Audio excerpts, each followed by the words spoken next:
ಇದ್ರ ಬಗ್ಗೆ ಎಲ್ಲ ಡೀಟೇಲಾಗಿ ತಿಳ್ಕೊಂಡಿದ್ದೀರಲ್ಲ.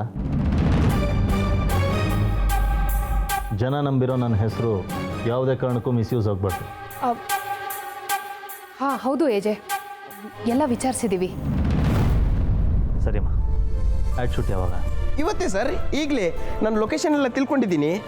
ಇವತ್ತಿನ ಸಂಜೆವರೆಗಿನ ಪ್ರೋಗ್ರಾಮ್ ಎಲ್ಲ ಹೋಲ್ಡಲ್ಲಿ ಇಟ್ಟಿದ್ದೀನಿ. ನಿಮ್ಮ ಡಿಸಿಷನ್ ಕೇಳಿ ಆಮೇಲೆ ಪ್ರೊಸೀಡ್ ಮಾಡೋಣ ಅಂದ್ಕೊಂಡೆ.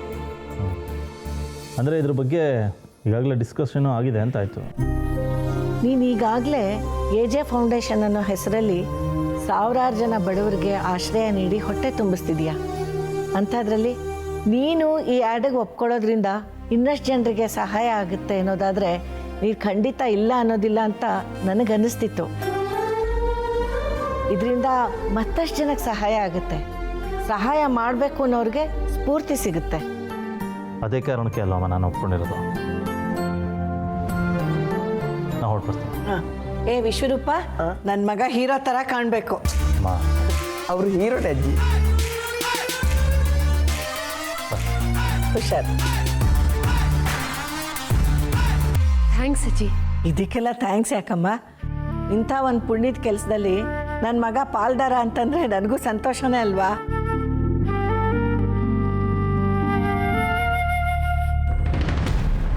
ಅಕ್ಕ, ಈ ಜನ ಆ್ಯಡ್ಗೆ ಒಪ್ಸಿ ಕಳಿಸಿದ್ದೇನೋ ಓಕೆ, ಆದರೆ ಅದಕ್ಕೋಸ್ಕರ ನಾವು ಹೇಳಿದ್ದೆಲ್ಲ ಸುಳ್ಳು ಅಂತ ಅವರಲ್ಲಿ ಹೋದ್ಮೇಲೆ ಗೊತ್ತಾದರೆ? ಅದ್ರ ಬಗ್ಗೆ ನನಗೂ ಗೊತ್ತಿಲ್ಲ. ಆದರೆ ನಮಗೆ ಸುಳ್ಳು ಹೇಳದೆ ಬೇರೆ ವಿಧಿ ಇಲ್ಲ. ಏಜೆ ಬರೋವರೆಗೂ ನೆಮ್ಮದಿನೂ ಇಲ್ಲ.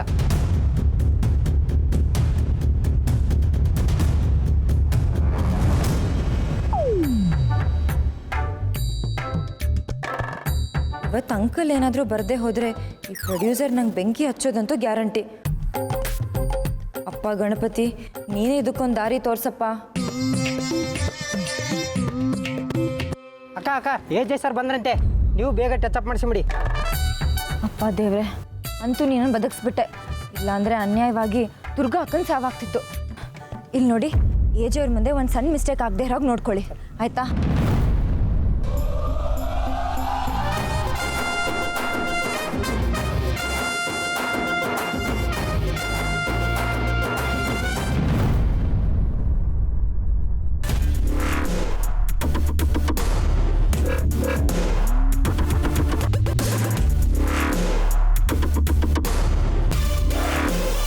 ಏಜೆ sir, welcome sir. Thank you. ನೀವು? ನಾನು ad producer sir. Sorry sir, ಈ ಆ್ಯಡ್ನ 2 ಶಾರ್ಟಲ್ಲಿ ಮುಗಿಸ್ಬೇಕು ಅಂದ್ಕೊಂಡಿದ್ದೆ. ಆದರೆ ನಿಮ್ಮನ್ನು ನೋಡಿದ ಕೂಡಲೇ 10 ಶಾರ್ಟ್ ಹೊಳಿತು, ನೋಟ್ ಮಾಡ್ಕೊಳ್ತಾ ಇದ್ದೆ. ಇವರೇ ನಮ್ಮ ಡೈರೆಕ್ಟ್ರ್ ಸರ್. ಆಯ್ತು ಸರ್. ಸರ್, ಈ ಆ್ಯಡಲ್ಲಿ ನೀವು ಆ್ಯಕ್ಟ್ ಮಾಡ್ತಿದ್ದೀರಾ ಅಂದರೆ ಈಗಲೂ ನನಗೆ ನಂಬೋಕೆ ಆಗ್ತಾ ಇಲ್ಲ. ಈ ಡೈರೆಕ್ಟ್ರೇ ಆಗಲೇ ಹೇಳಿಲ್ವಾ, ಮೇಡಮ್ ಒಂದು ಸಾರಿ ಹೇಳಿದ್ರೆ ಮುಗೀತು ಅಂತ. ಕರೆಕ್ಟ್, ಮರ್ತುಬಿಟ್ಟಿದ್ದೆ ಸರ್. Madam super sir. ಹೌದು, ಅವ್ರು ಯಾವಾಗಲೂ ಹಾಗೆ, ಅವ್ರ ಆಯ್ಕೆ ಯಾವಾಗಲೂ ಹಾಗೆ ಇರುತ್ತೆ. ಅದು ಅಲ್ಲದೆ ನೀವು ಮಾಡ್ತಿರೋ ಈ ಆ್ಯಡು ಖಂಡಿತವಾಗ್ಲೂ ಜನಗಳ ಮನ ಎರಡೂ ತಲುಪುತ್ತೆ. ಈ ಆ್ಯಡಲ್ಲಿ ನಾನು ಏನೇ ಹೇಳಬೇಕು? ಇಷ್ಟೇ ಸರ್. ಎಸ್ ಎಸ್, 100% ಸತ್ಯ. ಅಷ್ಟೇ ಸರ್.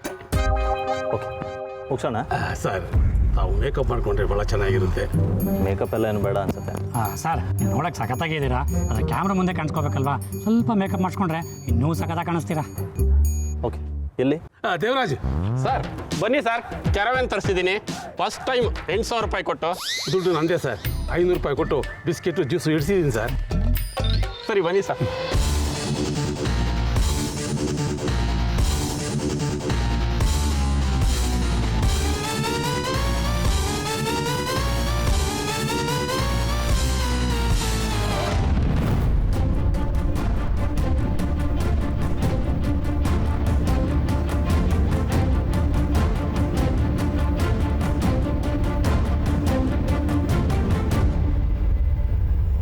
ಏನಮ್ಮ ಇದೆಲ್ಲ ನನಗೆ ಯಾಕೆ ತೋರಿಸ್ತಾ ಇದ್ದೀರಿ?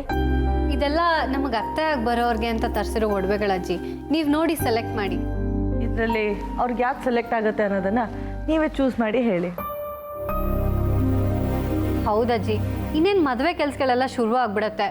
ಓಡಾಟದ ಬ್ಯುಸಿನಲ್ಲಿ ಒಡವೆ ಸೆಲೆಕ್ಟ್ ಮಾಡೋದಕ್ಕೆ ಟೈಮೇ ಸಿಗೋದಿಲ್ಲ. ಅಜ್ಜಿ, ನಾಳೆಯಿಂದ ಅರ್ಶಿನ ಶಾಸ್ತ್ರ ಕೆಲಸಗಳು ಶುರು. ಡಾನ್ಸ್ ಪ್ರೋಗ್ರಾಮು, ಅರ್ಶಿನದ ಶಾಸ್ತ್ರ, ಅದು ಇದು ಅಂತ ನಾವು ನಿಮ್ಮ ಕೈಗೂ ಸಿಗೋದಿಲ್ಲ ಆಮೇಲೆ.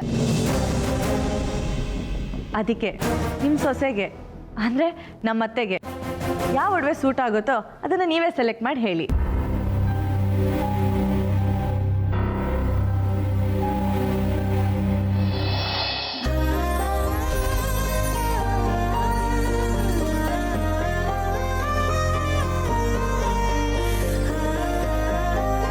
ಲೀಲಾಗಿ ನೆಕ್ಲೆಸ್ ತುಂಬ ಚೆನ್ನಾಗಿ ಕಾಣುತ್ತೆ.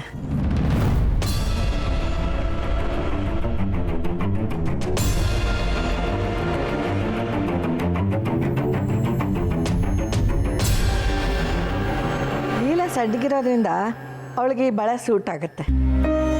ಬೋಲೇನೂ ಅಷ್ಟೇ, ಅವಳ ಮುಖಕ್ಕಿಂತ ದೊಡ್ಡದಾಗಿರಬಾರ್ದು, ಯಾಕೆಂದರೆ ಅವಳಿಗೆ ತುಂಬ ಪುಟಾಣಿ ಮುಖ.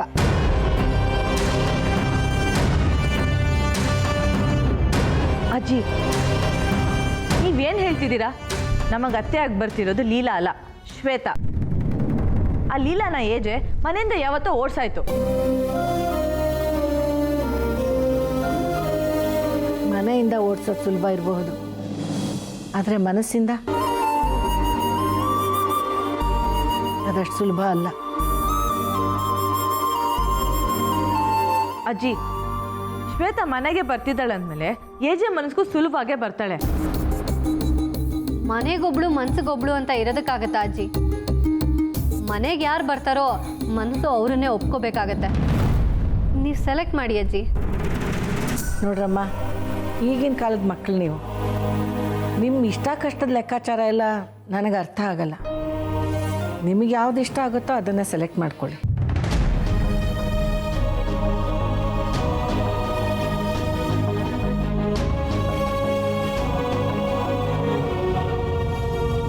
ಏನಕ್ಕ ಇದು? ಅಜ್ಜಿ ಇನ್ನೂ ಲೀಲನ್ ಭಜನೆನೇ ಮಾಡ್ತಿದ್ದಾರೆ. ಅವಳು ಈ ಕಥೆಯಿಂದ ಎಕ್ಸಿಟ್ ಆದ್ರೂ ಇನ್ನೂ ಅವಳ ಹೆಸರು ಇಲ್ಲೇ ಓಡಾಡ್ತಿದ್ಯಲ್ಲಕ್ಕ. ಇಲ್ಲ, ಅವಳಿನ್ನೂ ಕಥೆಯಿಂದ ಎಕ್ಸಿಟ್ ಆಗಿಲ್ಲ. ಅವಳಿನ್ನೂ ಕಥೆಯಲ್ಲೇ ಇದ್ದಾಳೆ. ಅಕ್ಕ, ಏಜೆ ಶೂಟಿಂಗಿಗೆ ಹೋಗಿದಾರಲ್ಲ, ಅಲ್ಲೇನಾದರೂ ಲೀಲನ ನೋಡ್ಬಿಟ್ರೆ ಆಗ ನಮ್ಮ ಗತಿ? ಇಲ್ಲ, ನಮಗೂ ಅದಕ್ಕೂ ಸಂಬಂಧನೇ ಇಲ್ಲ. ಅವಳಲ್ಲಿರೋದು ನಮಗೆ ಗೊತ್ತೇ ಇಲ್ಲ. ಅರ್ಥ ಆಯ್ತಾ?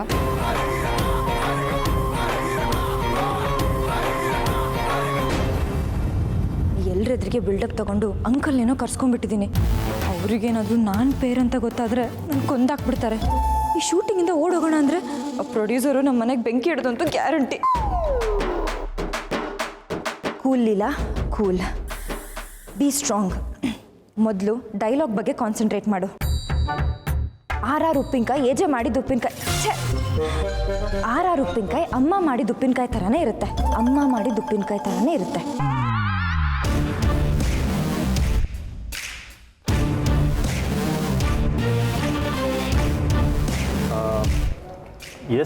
ಎಸ್ 100% ಸತ್ಯ. ಇಷ್ಟೇ ಅಲ್ಲ ನಾನು ಹೇಳಬೇಕಾಗಿರೋದು. ಅಷ್ಟೇ ಸರ್, ಬೇಕಾದರೆ 2-3 ಮಾನಿಟರ್ ತೊಗೊಳ್ಳಿ, ಪರವಾಗಿಲ್ಲ. ಅಲ್ಲ, ನಿಮ್ಗೆ ಎಷ್ಟು ಸತಿ ಬೇಕು ಅಷ್ಟು ಸತಿ ಮಾಡಿಸಿ, ಬಟ್ ಪರ್ಫೆಕ್ಟಾಗಿ ಆಗಬೇಕಷ್ಟೇ. ಒಂದು ನಿಮಿಷ, ಎಂಥ ಮಾತು ಹೇಳಿದ್ರಿ ಸರ್? ಅದಕ್ಕೆ ಇಲ್ವಾ ಜನ ಎಲ್ಲ ನಿಮ್ಮನ್ನ ಮಿಸ್ಟರ್ ಪರ್ಫೆಕ್ಟ್ ಅಂತ ಕರೆಯೋದು? ಎಲ್ಲದಕ್ಕಿಂತ ಹೆಚ್ಚಾಗಿ ನೀವು ಈ ಆ್ಯಡ್ ಮಾಡ್ತಿರೋ ಉದ್ದೇಶದಿಂದ ನಮ್ಮ ಯಂಗ್ ಜನ್ರೇಷನ್ ಇನ್ಸ್ಪೈರ್ ಆಗಬೇಕು. ನೀವು ಹೋಗ್ತಿರೋ ಹಾದಿನ ಅವರು ಫಾಲೋ ಮಾಡಬೇಕು. ನಮ್ಮನ್ನು ಫಾಲೋ ಮಾಡಬೇಕಾ ಸರ್? ಉಪ್ಪಿನಕಾಯಿ ಮಾರೋಕ್ಕೆ ಯಂಗ್ ಜನ್ರೇಷನ್ ಬರಬೇಕಾ? ಹೌದು ಕಣ್ರಿ ಸರ್, ನಡೀರಿ ಸರ್.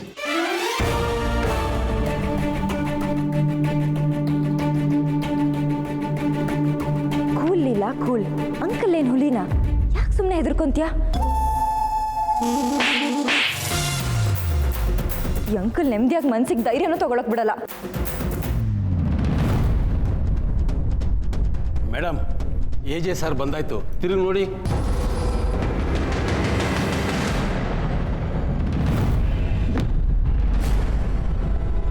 ನೀನಾ?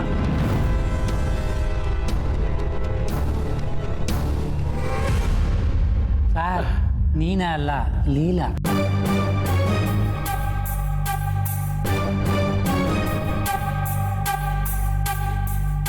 ಸರ್, ಏನೋ ಕೆಟ್ಟಗಳಿಗೆ ಆಗಿದ್ದೆಲ್ಲ ಮರ್ತುಬಿಡಿ ಸರ್. ಇದು ಜಸ್ಟ್ ಆ್ಯಡ್ ಸರ್. ಹೌದು, ಆ್ಯಡ್ ಅಂತಾನೆ ನಾನು ಒಪ್ಕೊಂಡೆ. ಜಸ್ಟ್ ಪ್ರೊಫೆಷನ್ ಅಷ್ಟೇ. Crossing your limits.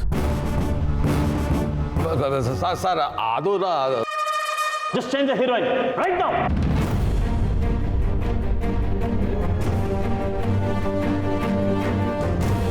ಏನು ಸರ್ AJ ಸಾಹೇಬ್ರು ಹಿಂಗೆ ಶಾಕ್ ಕೊಟ್ಟೋದ್ರು, ಮುಂದೆ ಏನು ಮಾಡೋದು, ಹೆಂಗೆ ಶೂಟಿಂಗ್ ಮಾಡೋದು? ಲೀಲಾ ಮೇಡಮ್, ಏನಮ್ಮ ಲೀಲೆ? ಗಂಡ ಹೆಂಡ್ರ ಜಗಳದಲ್ಲಿ ಕೂಸು ಬಡವಾಯ್ತು ಅನ್ನೋ ಹಾಗೆ ನಿಮ್ಮಿಬ್ಬರ ಜಗಳದಲ್ಲಿ ಪ್ರೊಡ್ಯೂಸರು ನಾನು ಲಾಸ್ ಆಗ್ತಾ ಇದ್ದೀನಿ. ದೇವರಾಜ ತಗೊಂಡು ಬರೋ ಸಿಮೆಂಟ್ ಕ್ಯಾನು. ಏನು ಸರ್ ಮಾತಿಗೂ ಸಾಯಿಸ್ತೀನಿ ಅಂತೀರಲ್ಲ? ನೆನ್ನೆ ನನಗೂ AJಗೂ ಒಂದು ಚಿಕ್ಕ ಮಿಸ್ಅಂಡರ್ಸ್ಟ್ಯಾಂಡಿಂಗ್ ಆಗಿತ್ತು ಅಷ್ಟೇ, ಅದಕ್ಕೆ ಈಗ ಆಡ್ತಿದ್ದಾರೆ. ಶೂಟಿಂಗ್ ಸ್ಪಾಟ್ಗೆ ಕರ್ಕೊಂಬಂದವಳಿಗೆ ಆ್ಯಕ್ಟಿಂಗ್ ಮಾಡ್ಸೋಕೆ ಬರಲ್ವಾ? ನೋಡಿ ಹೇಗೆ ಕರ್ಕೊಂಬರ್ತೀನಿ ಅಂತ.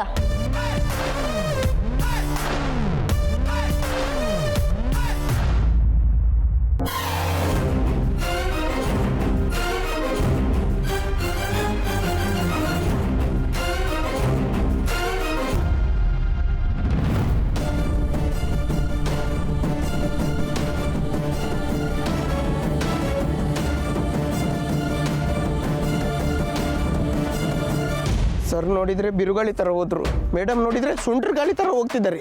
ಇದನ್ನೆಲ್ಲ ನೋಡ್ತಾ ಇದ್ರೆ ಇವತ್ತು ಭೂಕಂಪನೋ ಸುನಾಮಿನೋ ಪಕ್ಕ.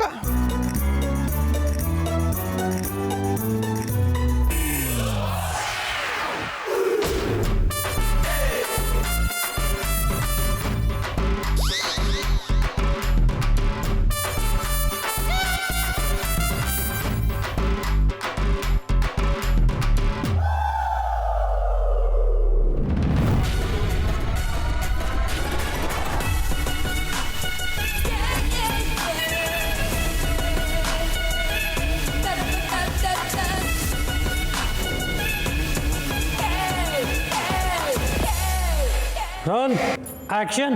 RR ಉಪ್ಪಿನಕಾಯಿ ಅಮ್ಮ ಮಾಡಿದ್ದು ಉಪ್ಪಿನಕಾಯಿ ಥರಾನೇ ಇರುತ್ತೆ. ಎಸ್ ಎಸ್ 100% ಸತ್ಯ. Cut shot. ಓಕೆ,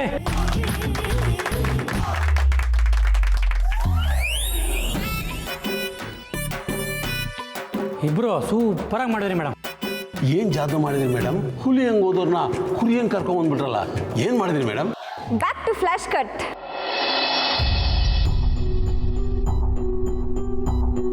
ನೀನಾಗಿ ಬಂದೆ? ಪ್ಲೀಸ್ ಇಲ್ಲ ಅಂತ ಮಾತ್ರ ಹೇಳಬೇಡಿ, ನಿಮ್ಮ ಕೈ ಮುಗಿದು ಕೇಳ್ಕೊತೀನಿ. ನೀವು ಬರ್ತೀನಿ ಅಂತಾನೆ ಅವ್ರಿಷ್ಟೆಲ್ಲ ಅರೇಂಜ್ಮೆಂಟ್ ಮಾಡ್ಕೊಂಡಿದ್ದಾರೆ. ಇವಾಗ ನೀವು ಆ್ಯಕ್ಟ್ ಮಾಡಲ್ಲ ಅಂದರೆ ಈ ಫ್ಯೂಚರ್ ಸ್ಟಾರ್ ಲೀಲನ್ ಲೈಫು ಪಂಚರ ಟೈರ್ ಥರ ಆಗ್ಬಿಡುತ್ತೆ. ನೋಡಿ, ನಾನು ನಿಮ್ಮನ್ನು ಮದುವೆ ಆಗಲ್ಲ ಅಂದಿದ್ದಕ್ಕೋಸ್ಕರ ನೀವು ಈ ರೀತಿ ಎಲ್ಲ ಸೇಡ್ ತೀರಿಸ್ಕೋಬೇಡಿ. ನಾನು ಎಡವಟ್ಟು ನಿಮ್ಮ ಮನೆಗೆ ತಕ್ಕ ಸೊಸೆಯಾಗಿ ಅತ್ತೆಯಾಗಿ ಬರೋ ಯಾವ ಅರ್ಹತೆನೂ ನನಗಿಲ್ಲ. ಹೀಗಿರುವಾಗ ನಿಮ್ಮ ಮನೆಯವರು ನಿಮ್ಮ ಮೇಲೆ ನಂಬಿಕೆ ಇಟ್ಟು ನಿಮ್ಗೆ 2ನೇ ಮದುವೆ ಮಾಡ್ತಿರುವಾಗ ನಾನು ನಿಮ್ಮನ್ನು ಮದುವೆ ಆಗಿ ಆ ನಂಬಿಕೆನ ಹಾಳು ಮಾಡಿದ್ರೆ ಸರಿ ಇರುತ್ತಾ? ಅದಕ್ಕೆ ಈ ಮದುವೆ ಬೇಡ ಅಂತ ಹೇಳಿದೆ.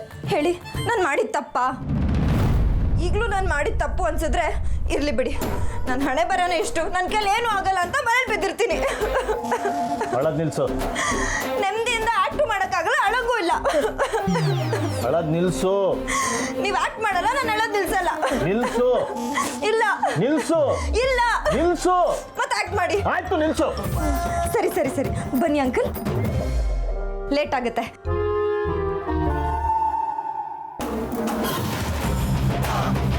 ಈ ಲೀಲೆನ ಕಣ್ಣಾರೆ ನೋಡ್ಬೇಕಷ್ಟೇ, ಯಾಕೆ ಹೇಗೆ ಅಂತ ಪ್ರಶ್ನೆ ಮಾಡಬಾರ್ದು.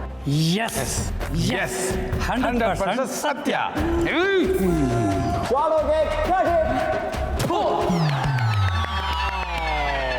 ಸರ್, ನಮ್ಮ ಬಾಸ್ ನೋಡೋಕ್ಕೆ ಸ್ವಲ್ಪ ಹೊರಟಾದ್ರು, ಮನಸ್ಸು ಮಾತ್ರ ಬೆಣ್ಣೆ ಥರ ಸರ್.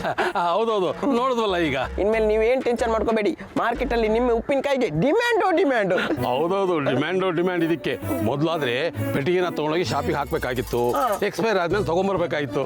ಈಗ ಆಗಲ್ಲ, ಪೆಟ್ಟಿಗೆ ಮೇಲೆ ಸಾರ್ದೊಂದು ಫೋಟೋ ಬಿದ್ದು ಟಿವಿಲಿ ಆ್ಯಡ್ ಬಂತು ಅಂದ್ರೆ ಲಾಭದ ಮೇಲೆ ಲಾಭ, ಕೋಟಿ ಬಾಚಬಹುದು. ಬಾಚಿ ಸರ್, ಬಾಚಿ. ಇದರಿಂದ ಯಾರಿಗೆ ಲಾಭ? ಕ್ಯಾನ್ಸರ್ ಪೀಡಿತ ಮಕ್ಕಳಿಗೆ ತಾನೇ ಒಳ್ಳೇದಾಗ್ಲಿ. ಏನು ಮಾತಾಡ್ತಾ ಇದ್ದೀರಾ ಸರ್? ನಮಗೆ ಲಾಭ ಆದರೆ ಅವ್ರಿಗೆ ಹೇಗೆ ಲಾಭ ಆಗುತ್ತೆ? ಅದಕ್ಕೂ ಇದಕ್ಕೂ ಏನು ಸಂಬಂಧ? ಸರ್, ನಿಮ್ಮ ಉಪ್ಪಿನಕಾಯಿಂದ ಬಂದ ಲಾಭನ ಕ್ಯಾನ್ಸರ್ ಪೀಡಿತ ಮಕ್ಕಳಿಗೆ ಡೊನೇಟ್ ಮಾಡ್ತಿದ್ದೀರಾ ತಾನೇ? ಏನು ಮಾತಾಡ್ತಾ ಇದ್ದೀರಾ ಸರ್? ನಾವು ಇನ್ವೆಸ್ಟ್ ಮಾಡಿ ಬಿಸ್ನೆಸ್ ಮಾಡೋದು ಲಾಭಕ್ಕೋಸ್ಕರ. ಲಾಭ ಬಂದರೆ ಅವ್ರ ಮೇಲೆ ಯಾಕೆ ಖರ್ಚು ಮಾಡ್ಬೇಕು ನಾವು? ಏನಂದ್ರೆ ಈ ಬಿಸ್ನೆಸ್ನ ಲಾಭಕ್ಕೋಸ್ಕರ ಮಾಡ್ತಾ ಇದ್ದೀರಾ? ನಿಜ ಹೇಳಿ, ಈ ಉಪ್ಪಿನಕಾಯಿ ಪ್ರಾಡಕ್ಟ್ನ ಯಾವ ಉದ್ದೇಶ ಇಟ್ಕೊಂಡು ಮಾರ್ಕೆಟಿಂಗ್ ಮಾಡ್ತಾ ಇದ್ದೀರಾ? ಇನ್ಯಾತಕ್ಕೆ ಸರ್ ಲಾಭಕ್ಕೋಸ್ಕರ? ನನ್ನನ್ನು ಮುಂದೆ ಇಟ್ಕೊಂಡು ಲಾಭ ಮಾಡೋದಲ್ಲದೆ ಕ್ಯಾನ್ಸರ್ ಪೀಡಿತ ಮಕ್ಕಳಿಗೆ ಸಹಾಯ ಮಾಡ್ತಾ ಇದ್ದೀನಿ ಅಂತ ಯಾಮರಿಸ್ತಾ ಇದ್ದೀರಾ? ವಯಸ್ಸಾಗಿದೆ ಅನ್ನೋ ಒಂದೇ ಒಂದು ಕಾರಣಕ್ಕೆ ಸುಮ್ಮನೆ ಇದ್ದೀನಿ. ಸರಿಯಾಗಿ ಕೇಳಿಸ್ಕೊಳ್ಳಿ, ನನ್ನನ್ನು ಕೇಳದೆ ಇವತ್ತು ಶೂಟ್ ಮಾಡಿರೋ ಒಂದು ಫ್ರೇಮ್ನೂ ಯೂಸ್ ಮಾಡೋ ಹೋಗಿಲ್ಲ. ಅವಾಗೇನಾರ ಮಾಡಿದ್ರೆ ಸೆಟ್ಟಲ್ಲಿರೋ ಒಬ್ಬೊಬ್ಬನೂ ಬಿಡಲ್ಲ ನಾನು.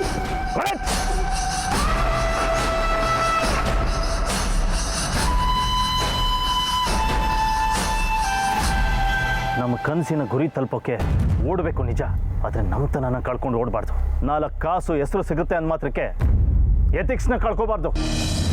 ಜನ ನಿನ್ನನ್ನು ನೋಡಿ ನಂಬಿ ಒಂದು ಪ್ರಾಡಕ್ಟ್ನ ತಗೋತಾರೆ ಅಂದರೆ ಅದರ ಜವಾಬ್ದಾರಿ ನಿನಗೂ ಇರಬೇಕು. ಈ ಥರ ಅಡ್ಡದಾರಿ ಬಿಟ್ಟು ಸರಿಯಾದ ದಾರಿಲೂ ಗುರಿ ತಲುಪೋದು. ಒಂದು ನೆನ್ಪಿಟ್ಕೋ, ಗುರಿ ಸೇರೋ ಬರದಲ್ಲಿ ನಿನ್ನನ್ನು ನೀನು ಮಾರ್ಕೋಬೇಡ. ವಿಶ್ವ,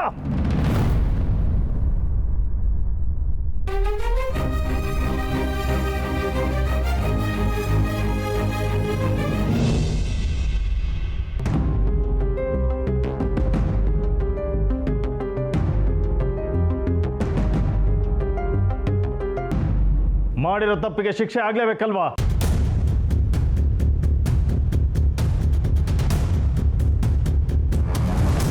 ಔಟ್!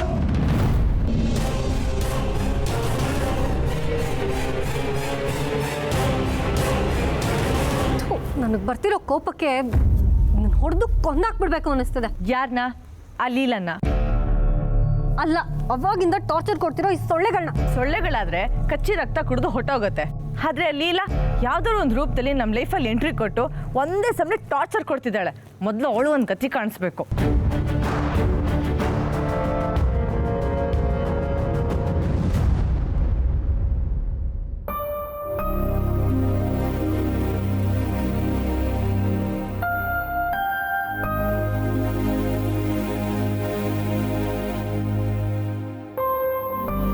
ಅಮ್ಮ, ಏನಿದೆಲ್ಲ? ನೀನು ಯಾಕೆ ಇಲ್ಲಿ ಕೂತಿದ್ಯಾ? ರಾಮ್, ಯಾವ ಕಾರಣಕ್ಕೆ ನೀನು ಸೊಸೆರನ್ನ ಇಲ್ಲಿ ಕೂತ್ಕೊ ಅಂತ ಹೇಳಿದೆಯೋ ಅದೇ ಕಾರಣಕ್ಕೆ ನಾನು ಇಲ್ಲಿ ಕೂತಿರೋದು. ಶಿಕ್ಷೆ ಆಗೋದಾದರೆ ತಪ್ಪು ಮಾಡಿದವ್ರಿಗೆಲ್ಲ ಶಿಕ್ಷೆ ಆಗಬೇಕಲ್ವಾ? ಅಮ್ಮ. ಹೌದು ರಾಮ್, ಯಾರೋ ಹೇಳಿದ್ರು ಅಂತ ಪಾಪ ದುರ್ಗಾ ನಂಬಿದ್ಲು. ಅವಳ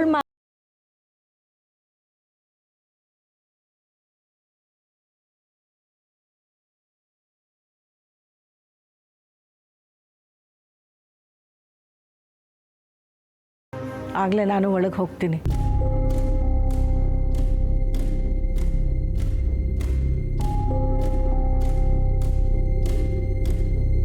ಎಲ್ಲರೂ ಒಳಗೋಗಿ.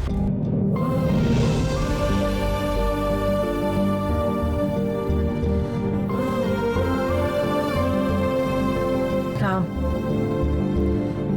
ನಿನ್ನ ಉದ್ದೇಶ ಒಳ್ಳೆಯದೇ ಇರಬಹುದು, ಆದರೆ ನಿನ್ನ ಶಿಸ್ತು ಅವ್ರಿಗೆ ಶಿಕ್ಷೆ ಅನ್ನಿಸ್ಬಹುದು. ಹೀಗೆ ಆಗ್ತಿದ್ರೆ ನಿನ್ನ ಶಿಸ್ತಿಂದನೋ ಶಿಕ್ಷೆಯಿಂದನೋ ಮನೇಲಿ ಮನಸ್ಸುಗಳು ದೂರ ಆಗ್ಬಿಟ್ರೇನೋ ಭಯ.